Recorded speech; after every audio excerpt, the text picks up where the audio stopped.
What's going on, everybody? Welcome back to Redriveraviation. Hope you're having a fantastic day today. And today, I have a very exciting model review for you all. Today, we're going to be taking a look at my GeminiJets 1:400 scale Delta CRJ-900, the third overall release and the second release of the 2020s. I really hope each and every one of you are excited for today's video. And without any further delay, we'll come back to this guy in just a moment. But first and foremost, we have a box to take a look at. So let's go ahead and get started. So very excited to see a re-release here, or obviously a third release. Obviously considering how rare this aircraft got after its first release in the 2020s. So very awesome aircraft. We'll talk about it more as we go through, but super excited to have the next version of it. Let's go ahead and get into it, guys. So we got the GeminiJets logo made for collectors by collectors. You got the CGI right there, CRJ-900. You got the Delta logo right there. And then of course you got all the various sides of the box and the contents and whatnot. And again, this is the latest release coming out in February, March 2024. So, or actually this might have been January. Anyway, super excited to have this aircraft. It's going to be quite the talent show here for the collection, and again, very excited to have yet another Delta RJ9 for the fleet.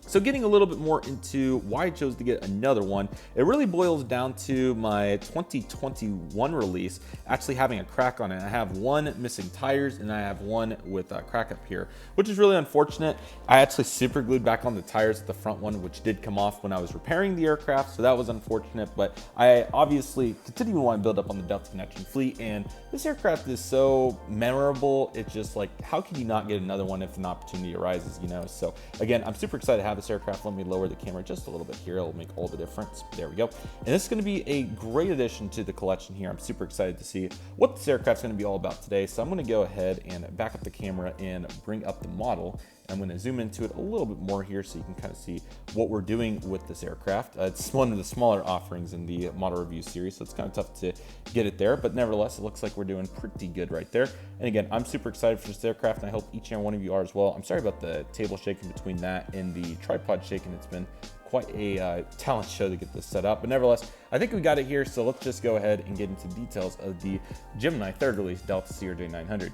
Got the cockpit windows right here along with the nose cone, and of course you got that dome piece there in the front, which is quite nice. CRJ-900 with the nose landing gear and nose landing gear door. One of the better parts of the Gemini mold. They do a really good job on that, I think, so definitely glad to see that right there. Got some various pitot tubes, hazards, and other applicable features up there at the front, and then you have the SkyTeam logo right here, which is awesome to see. Then you get the SkyWest logo down here, and then, sorry, my chair keeps moving. I have to sit crisscross here on my chair because I'm trying not to have the table move, and I'm trying not to put my hand on it either. The chair keeps moving, so anyway. Got the L1 door right here, and then you got the Delta billboard titles right there, which look really nice. There's not too many differences relative to that first release, and I think they're made in the same batch because there is no antenna on this one. Some of the latest CRJ-900s have had antennas on them, so that's certainly worth noting. But if I scoot up the aircraft here, you can see we have two baggage doors right there, one in the front near the into the first class section, and then we have a second one there closer to Delta Comfort Plus section, so that's really cool to see. And you do have a beacon and another hazard up there on the top, so all those features are certainly really nice to see. There's the leading edge of the winglet, looks quite nice. Then you got some slats, and then you got the flap speed brake detail right there as well, which looks really good. I really like the indentations. I think they did a really good job carving that out so people could see it, and overall that all looks really nice. So definitely glad to see that. There's the enhanced winglet here on the left, which looks really good, or I guess it's not technically enhanced, but you know, the CRJ-900 winglet, so that's really cool to see. And you got the one right there on the right side as well. That looks really nice. And then the wing detail in CRJ-900 once again is really nice with all the various hazard pieces and the escape padding and all that. That all looks really nice. Unfortunately, one major flaw that this model does exhibit, and similar to the 2021 release, is that the main landing gear are pointed inward relative to how they should be, which is pointed outward. So that's a little unfortunate, but luckily I will repair this aircraft when I get a chance to make it more realistic. So that'll be nice. But yeah, this is still unfortunate if you don't want to risk breaking your models, and I completely understand that perspective after I did the same previously there. So yeah, it's a little frustrating, and again, this was probably made with the 2021 release, most likely with no aerials and whatnot, and it's also another SkyWest example, so that's likely the logic, and there's likely an American one with these same features somewhere in the warehouse, so we'll see if that gets released at some point. But yeah, anyway though, it's luckily a little bit easier than the horizontal stabilizers, which luckily got fixed here, so we'll take a look at that shortly. You got the US flag in the registration, a SkyWest aircraft as I was talking about, 800 Sierra Kilo. You have the third and final baggage door right there, and then the engines, which seem like they're a little I can't really think of the right word to describe them. I think all of you probably know kind of what I'm talking about.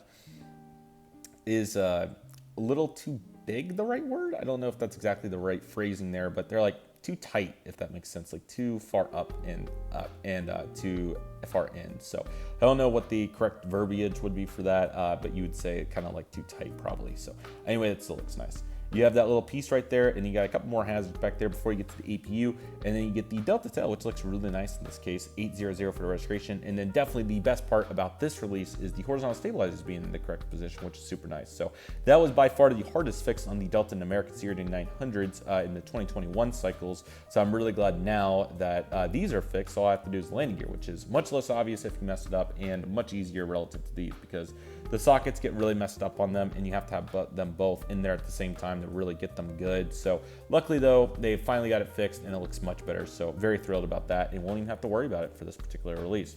The right side of the aircraft is relatively similar. However, you do have that R1 door, which is much smaller on the CRJs. So you're seeing that right here, and it still looks really nice. So definitely glad to see that.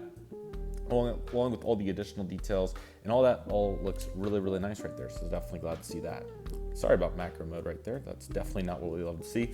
Top of the aircraft looks really nice with the wing details and all the various characteristics right there. So that's certainly very nice. And the bottom's really good. You got the GeminiJets logo right there. And then again, the gears are inward, like literally over the, where they would be in the gear up configuration. So you can see that, but still really nice there. And that will be easy fix. I'm looking forward to fixing that up. So overall, a substantial release right here, and definitely some improvement relative to the 2021 release.